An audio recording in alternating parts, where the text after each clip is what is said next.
for yesterday. Lessons learned and outcomes of the first day. We learned a lot from Ronald, from his keynote.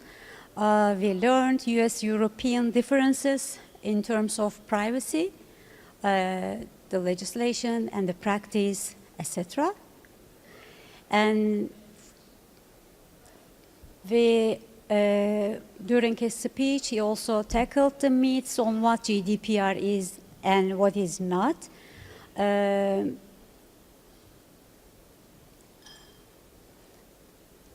question of is consent is everything?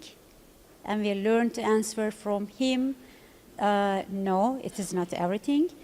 And he dealt with also the other reasons, legal grounds for processing personal data. And Ralph Sauer, he also mentioned during his speech data protection developments around the world and data protection elements like accountability.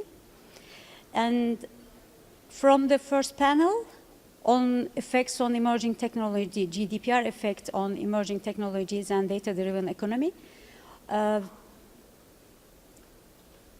the panelists flourished privacy impact assessment as a self-regulatory tool and big data and AI relationship, pseudonymized data concept and its relationship with big data, the cross-border personal data transfer and data localization issues we analyzed. And we also, the one panelist mentioned ways to comply with the GDPR. And Emre mentioned during his speech contesting automated decisions and transparency implications, privacy and accountability, the normative intelligibility, algorithmic decision-making and transparency. Elif referred a lovely topic during her speech, AI and children, AI's implication on children particularly. And Smita told about draft Indian data protection law, comparing that law with the GDPR. Claudio referred the legal framework for always-on devices, and he underlined things in the Internet of Things are sensors, not things. Ben Wagner, the software accountability mechanisms and Google Maps. He made a wonderful presentation, is very interactive with the audience. Then Malavika's keynote was also very fruitful for us. She dealt with the social credit scoring mechanism and social credit scores and data use as labor, the privacy by design, ethics by design, and trust by design shall be considered. The right to be forgotten is one of the important data subject rights within the GDPR. We learned a lot from the speakers about right to be forgotten and its scope. Carlos gave us insights from Latin America regarding the right to be forgotten and intermediary liabilities relation to the right to be forgotten. And Brand underlined the importance big data and AI relationship again, and the right to reasonable inferences concept, the sectoral justification and challenging of interferences. Florence said stipulated rights under the GDPR and control over personal data and particularly right to access stated under the GDPR. Freya highlight the vehicle data access and control, the telematics insurance and its proposed benefits and risks. Mario, he framed the topic of extraterritorial effects of the GDPR and the GDPR scope of application, the behavior monitoring, the Article 29's definition of behavior monitoring, and he made a comparison between the GDPR and also draft e-privacy regulation. the Pishamek said what is personalized online ads and how to regulate them, the assumptions regarding behavioral ads, and lastly, Sardar from eBay, he shared his opinions regarding profiling, micro-targeting, and its implementations in real life, like US elections and Cambridge Analytica. And he also referred identifiers, cookies, pixels, and their relationship with privacy. That was a very short summary of yesterday. And today we're gonna deal with more technical aspects of privacy, emerging technologies, privacy by design, privacy by default, data security, and transformational innovations in banking sector, and the transactions with the privacy, very fancy names, but within that fancy names, we analyze and we flourish the topics, and we clarify the problems or other important topics under that headings. Now I invite Elif.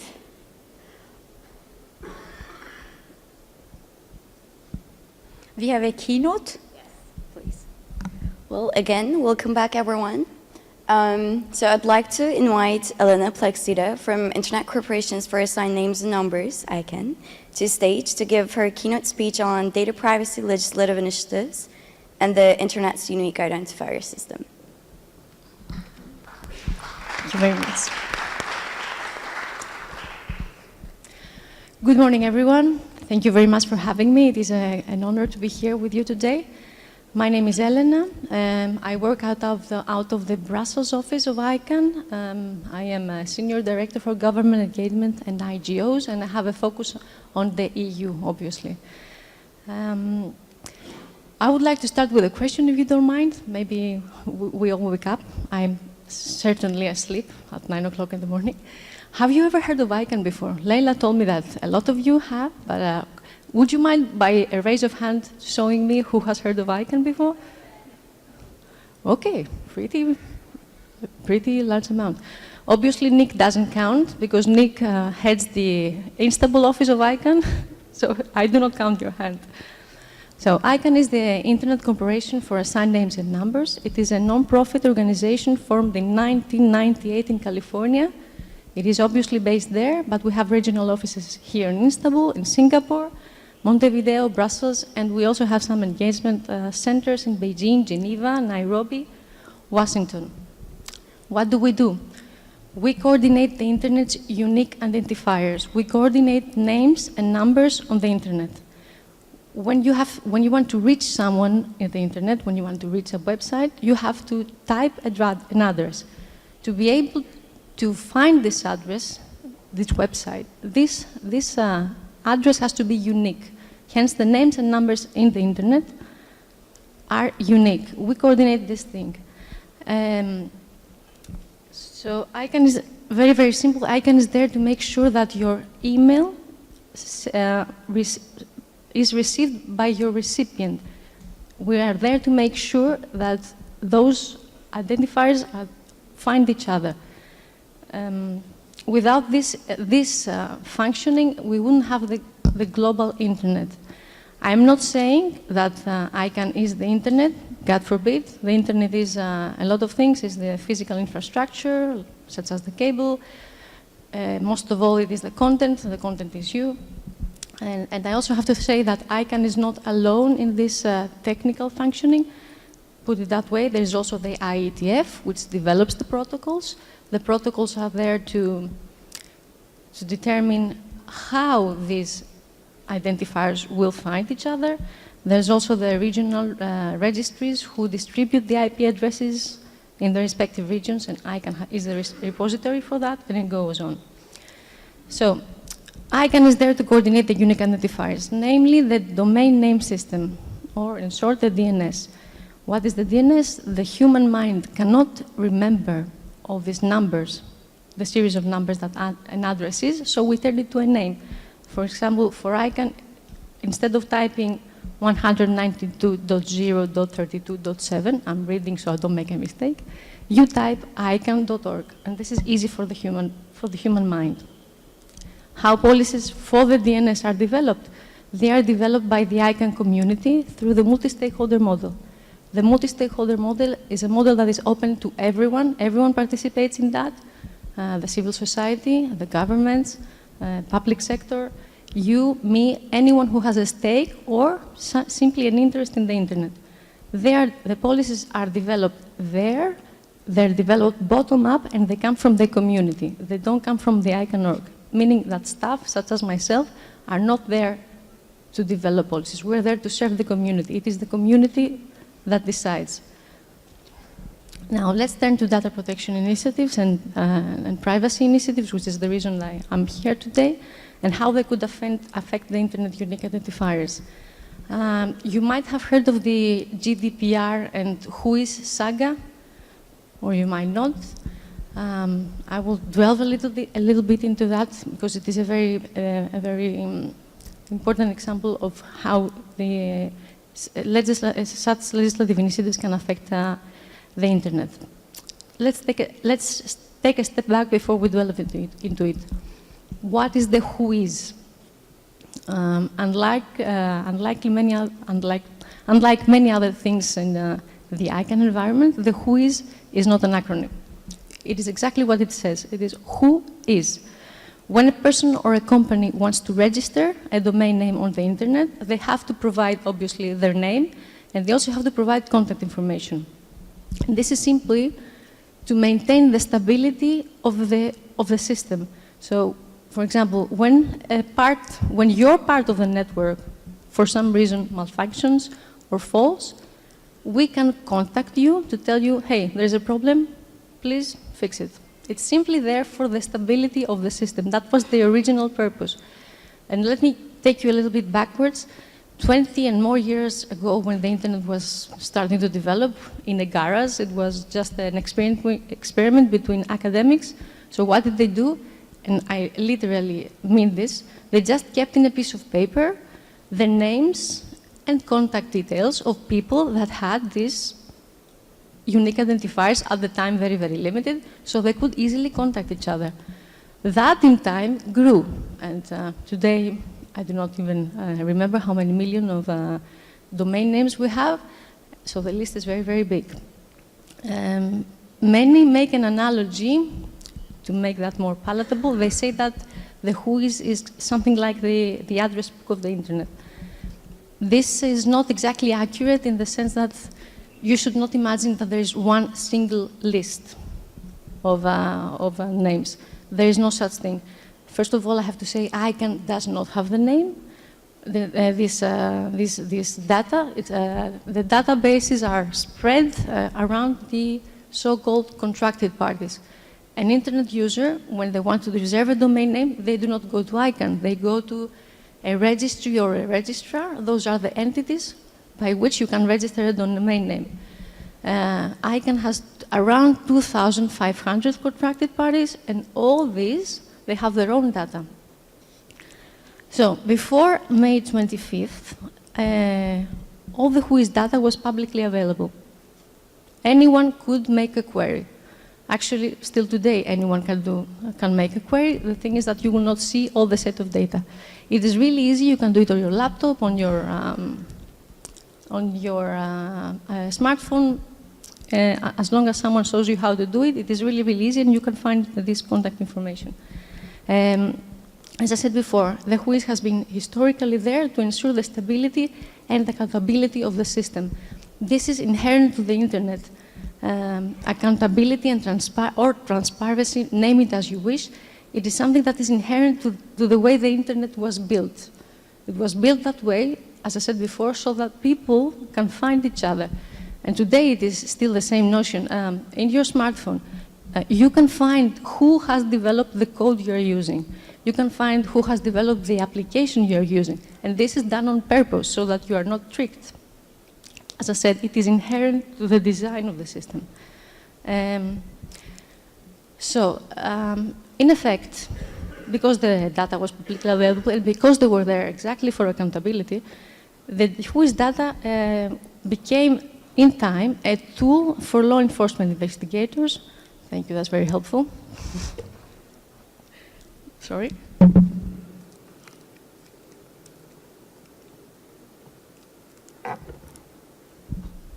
Thank you, I needed that.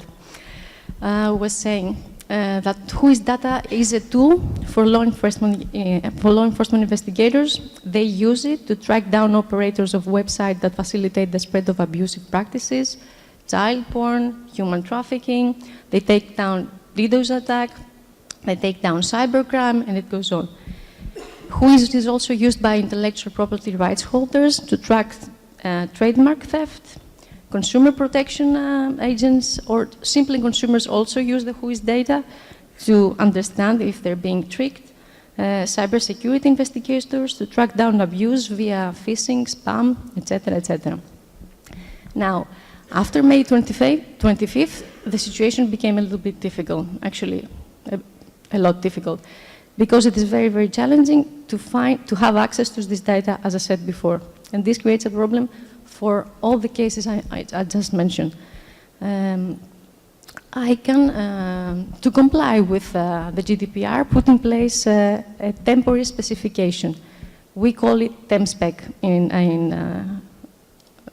acronym, put it that way.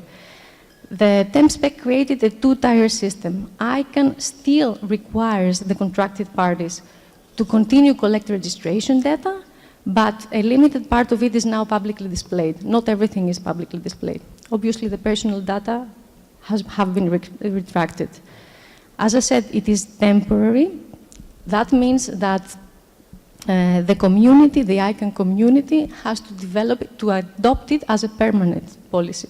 I mentioned before, ICANN does not take decisions. It is the community that has to make policies on the DNS, including on the WHOIS. And the community is actually tirelessly working on that now, including on the question of if and how third parties with legitimate interest can have access to non-public data. You could say that, yes, this is pretty easy. The GDPR allows for that, as long as someone has a legitimate interest and can explain it, then you can have access, or if you have a legal basis in the case of law enforcement, because it's different for them. Well, it is not that straightforward for a variety of reasons that I would need another keynote to delve into, but I can very shortly tell you the situation is not that straightforward. As I mentioned before, there is not one single database, so ICANN is not the sole controller who could just put in place a solution and that's it. There are 2,500 contracted parties who are joint controllers. It is in their contracts that they have to do what they have to do, and it is stipulated by ICANN policies. The community, meaning all these 2,500 contracted parties, and the governments, and the IP right holders, and everyone who is participating in the ICANN community, they have to agree on the policy. The GDPR is a law that has been intentionally, and I think, to my mind, smartly done in a way that you can devise different solutions so that you can adapt to your particular situation. If you are a company with, it is made for a company with commercial interest, obviously. But if you're not that, and you have so many different contracted parties that have different interpretation of what is allowed, is not allowed in the law, and different interests, if you like, this is not that straightforward at all. I could delve into the problems, but as I said, we will take a lot of time. Currently, the situation is fragmented. Local law obviously supersedes the ICANN contracts. So ICANN cannot make the contracted parties follow something that they feel might expose them to legal risk. So we cannot make them grant access to data for law enforcement purposes if they feel that the request is not, for example, duly justified, etc., etc., etc. Now, the sky did not fall on our heads. I'm not saying that. I cannot speak for law enforcement, of course, but if you listen to them, they describe the situation in pretty dark colors.